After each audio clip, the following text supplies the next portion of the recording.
Good evening. I'm Fred Blankenship with a special report. In the last hour, you witnessed two of your favorite people get married. Brad and Elizabeth are now husband and wife. And in a few minutes, the dining, the drinking, and the dancing will begin. But first, the happy couple wants you to know how they began. And we have a team of reporters standing by covering every angle of their amazing story. We begin with Stephanie Susskind, the first anchor Brad ever wrote for at his first job out of college at 13 WMAZ in Macon, Georgia. Now, Stephanie, you are at the site of Brad and Elizabeth's first date. Plenty of nerves to go around on that night. You know, Fred, both Brad and Elizabeth, they had their doubts before they sat down to dinner here at Red Pepper Taqueria in town Brookhaven. But after 4 hours of conversation and queso, their love story began. Here you go, avocado toast. Is there anything else I can get you? That's it. On a Tuesday night in March 2022, Brad and Elizabeth met for the first time at Red Pepper Taqueria, a Mexican restaurant halfway between their condos. Neither had a history of great first dates. In fact, Brad had his friend Caroline on standby in case the date went poorly. He thought it was gonna be really bad, didn't even send me profile pictures of this date, which he had typically done prior because he seemed a little discouraged and a little bit down about the previous dates that he'd went on. Elizabeth felt the same way. You can see from this journal entry, she didn't expect to like Brad at all. Brad and Elizabeth sat in this booth getting to know each other until the restaurant closed. But as the hours and the margaritas went on, thank you, Elizabeth's friends started to get a little worried. So after a couple of hours had passed, I checked in with her again just to see how everything was going, and I didn't hear anything back. Several hours passed by, and she texted Michael and I that she got home okay, and she said she did not know what happened, but she had a great date. After 11 dates in just 3 weeks, Brad and Elizabeth realized they had something special. On March 29th, they had a date playing carnival games at the roof at Ponce City Market. That night, they made their relationship official. Going on traditional dates isn't the only way that Brad and Elizabeth fell in love. Some of the magic happened here at Brookhaven's Blackburn Park, right across the street from Brad's condo.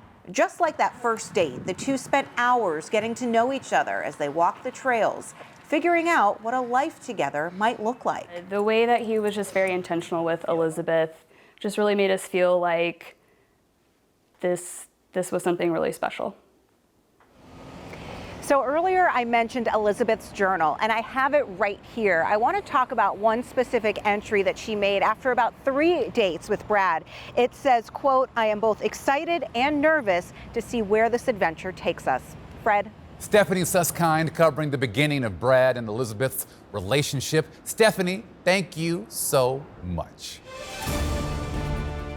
Adventure is certainly a good word to describe Brad and Elizabeth's relationship. A love of travel united them early on, and you can say it's the whole reason they met in the first place. Victoria Price is in Boston outside of Union Oyster House, the oldest restaurant in Massachusetts, to explain. Well, Fred, it's restaurants like these that ultimately led to this marriage. You see, Brad is trying to visit every state in Capital City's oldest restaurant, and it's a goal that he posted on his dating profile. Hinge wants you to meet someone great. Online and app-based dating are common these days, with over 1,500 options worldwide. Brad and Elizabeth chose Hinge. You can see their profiles here.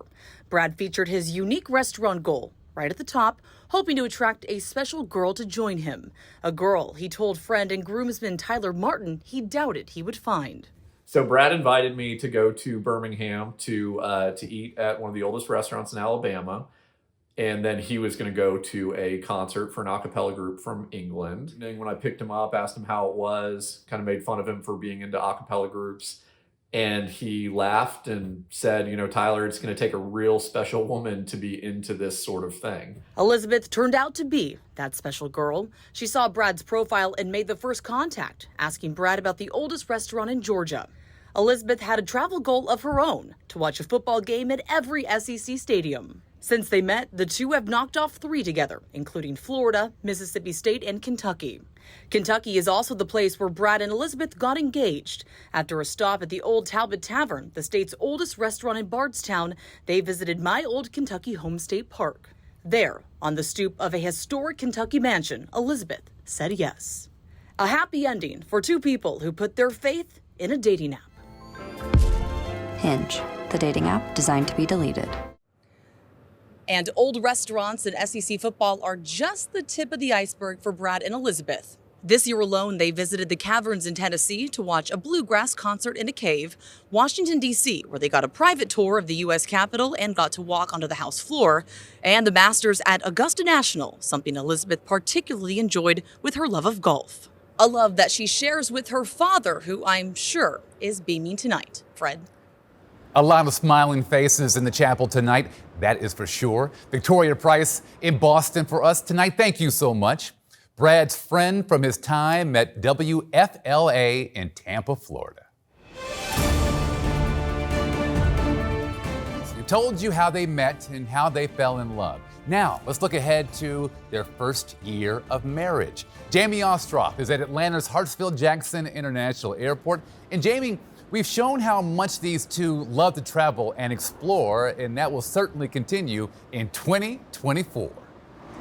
Yeah, and Fred, of course, a love of travel isn't unique to our newlyweds. A lot of people like to travel, but the way Brad and Elizabeth like to travel shows a lot of intention as they're always striving to create those unique memories. And in 2024, their journey takes flight with a few pina coladas. I'm super excited. It was the best part of wedding planning, and I am looking forward to just not having to think about anything. Brad and Elizabeth's first year of marriage kicks off with a Caribbean trip to Jamaica. On Tuesday morning, they leave for Secret St. James, an all-inclusive resort. In April, they'll stand in the path of totality for a total solar eclipse as it passes over Niagara Falls. And they're off in the Kentucky Derby. 1 month later, Elizabeth and Brad will have great seats to view the 150th running of the Kentucky Derby in Louisville, Kentucky. Going to the Kentucky Derby just feels like a cool story. It is a giant mega event that, everybody hears about. If you don't watch it, you still hear about it. Travel is hardly the newlyweds' only interest. In 2024, you'll find Brad and Elizabeth taking in several Braves games here at Truist Park. It's something they've done since the beginning. Just 1 day shy of a month together, they attended the 2022 home opener. 1 year later, they attended again. It's a tradition they hope to continue in the years to come. And sometimes they even make it up on the big screen. As an employee of Children's Healthcare of Atlanta, Elizabeth got the chance to tell all of Truist Park how their donation to the 50-50 raffle would help further the hospital's mission. And it will help our patients with child life specialists, therapy dogs, and anything to make their stay at the hospital more enjoyable. Another place Brad and Elizabeth will frequent in 2024 is Atlanta's historic Oakland Cemetery. They became members of the cemetery's foundation to support the preservation of local history and get a little discount on events happening at the cemetery, like tours featuring stories of historic Atlanta figures buried at Oakland, and the always popular Capturing the Spirit Halloween tour. Between the travel and activities, Brad and Elizabeth will recharge at their Buckhead condo. They plan to host parties for friends and neighbors, try out new recipes, and of course, prepare for their next adventure. When you have a shared way of how you want to live your life, it makes it really easy to be in love. Yeah, that's true. It makes it really easy to love each other. And Fred, the first year of marriage for Brad and Elizabeth will end with their first anniversary, although the couple has not yet announced plans on how they plan to celebrate that. Of course, we'll bring you that information on air and online as soon as we get it. A lot of unique memories coming for those two next year. Jamie Ostroff, a friend of Brad's from his time at Wink News in Fort Myers, Florida. Thank you so much, Jamie. As we mentioned, Brad and Elizabeth will spend their honeymoon in Jamaica. And meteorologist Brian Monahan has a check of what they can expect when they arrive. Fred, the celebration just getting underway here in Athens, of course, not far from the Arch. But you know what? Next week, we've got a celebration, the honeymoon going on in Jamaica. Brad and Elizabeth, the bags are packed. The jet is ready to go. Let's fly down toward the Caribbean, ducking under the plane as it makes its way over toward Jamaica. The celebration continues next week in Montego Bay. What a great place to celebrate a honeymoon. Of course, the first week of the new year. Beautiful weather in my forecast. Partly cloudy sky. Temperatures right around 80 degrees. Could not ask for better weather. Fred? Brian, thank you so much. Now, earlier I spoke to Brad and Elizabeth, and they had two things to say. Number one, they are overjoyed that you are here tonight. Each of you is special to them, and they are excited to share this night with you. Number two, the open bar is their gift to you. The bride and groom want everyone in attendance to have fun, but also drink responsibly. I'm looking at you, the McCords and the Danglers. I heard about those bar tabs at Ansley Golf Club. Yes, I did. Now, ladies and gentlemen, please join me in welcoming our newlyweds, Mr. and Mrs. Brad Wilson.